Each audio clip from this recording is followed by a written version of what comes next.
सकते जो हमारे पढ़े लिखे लोगों के लिए पार्लियामेंट में, इस देश की संसद में प्रमोशन में आरक्षण जो हमारे नौकरीशुदा लोग होते हैं, उसमें जब प्रमोशन में आरक्षण का बिल आया हुआ था तो किसने विरोध किया था? इसी समाजवादी पार्टी के नेताओं ने पार्लियामेंट के अंदर क्यों विरोध किया? ये मानवर काशीराम नगर से कासगंज करने का काम किसने किया? इसी समाजवादी पार्टी की सरकार में हुआ। महामाया नगर को हाथरस करने का काम किसने किया? इसी समाजवादी पार्टी की सरकार में हुआ। 1 से 8 तक जो बहन जी ने बनी मालवार कर दिया था, उसको खत्म करने का काम किसने किया? इसी समाजवादी पार्टी की सरकार में हुआ।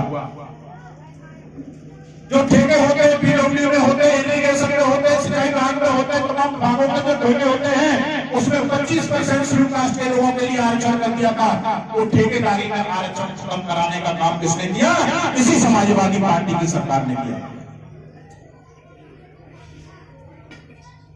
थानों में 50% पैट के दरोगा होना चाहिए। आज हमारे टीपी सिंह लोधी जी बैठे हुए हैं और लोधी समाज में, सांत समाज में, बघेल समाज में, प्रजापति समाज में, तमाम बैकवर्ड के लोगों ने भारतीय जनता पार्टी को वोट दिया। आज मैं उन भारतीय जनता पार्टी के लोगों से पूछना चाहता हूं कि एटा जिले में 16 थाने हैं और 16 थाने में बैकवर्ड के कितने दरोगा हैं, कितने इंस्पेक्टर हैं? आप बता दीजिए, हिसाब दे दीजिए। कितने शेड्यूल कास्ट के दरोगा हैं? आप बता दीजिए, हिसाब दे दीजिए। आप बैकवर्ड की बात करते हैं, आप शेड्यूल कास्ट की बात करते हैं। पहले हमें हमारा हक तो दे दीजिए SC/BC का, उसके बाद आगे की बात आप करना।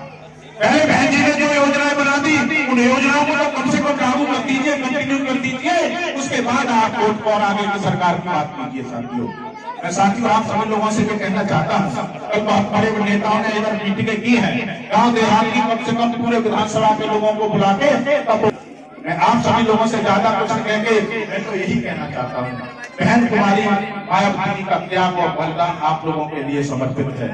आप लोग कहीं भी वोट दे देते हैं, लेकिन आपको लोग बहुजन समाज पार्टी के नाम से जानते हैं। कहीं भी वोट दे देंगे, लेकिन आपको कहते तो BSP का ही है। अगर आपने सपा को वोट दे दिया तब भी आप BSP के कहलाओगे। अगर आपने भाजपा को वोट दे दिया तब भी आप BSP के कहलाओगे। आप लोगों ने किसी निर्दलीय प्रत्याशी को बड़े को जो कहता फिरता है कि हमने भाई दलित समाज खरीद लिया, बैकवर्ड समाज खरीद कर लिया, तो उसे बता दो अब हम बिकने वाले नहीं हैं, अब हम बिकने वाले हैं। अब बहुजन समाज पार्टी का चिन्ह हमारे सामने।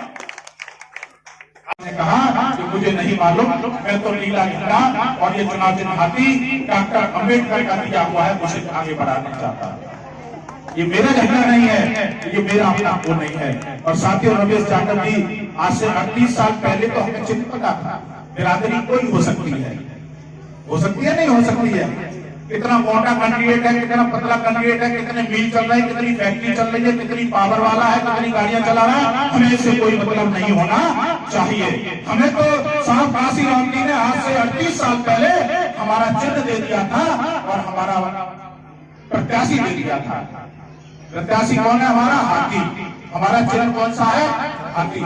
साहब काशीराम जी ने कहा कि कैंडिडेट को समेटना नहीं होता है, घर घर पहुंच जाए, लेकिन आप समझ लेना कि आपके दरवाजे पर चुनाव चिन्ह का स्टिकर हाथी का चिपक गया, आपके घर पर झंडा आ गया, आपके घर पर पंपलेट आ गया और जिसमें हाथी छपा हो तो आप समझ लेना कि काशीराम स्वयं चल के आपके दरवाजे पर खड़ा हुआ।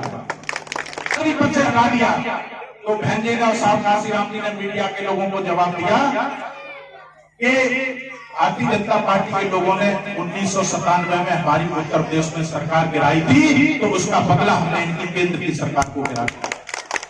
मैं अपने नेताओं से, जैसा पार्टी होती है, जैसे नेता होते हैं, वैसे ही उनके कार्यकर्ता होने चाहिए। आज हम बहुजन समाज पार्टी के कार्यकर्ता हैं, तो बहुजन समाज पार्टी हमारी मात्र राजनीतिक पार्टी है जिसने बाबा साहब का नाम आगे बढ़ाने का काम किया है, जिसने बौद्ध धर्म को आगे बढ़ाने का काम किया है, जिसने बाबा साहब ने हमको वोट दिया, लेकिन वोट डाला कैसे जाता है, वोट को से हमारी क्या क्या ताकत है, तो साथियों को काम कराने का काम हमें मानवर काशीराम साहब ने किया है।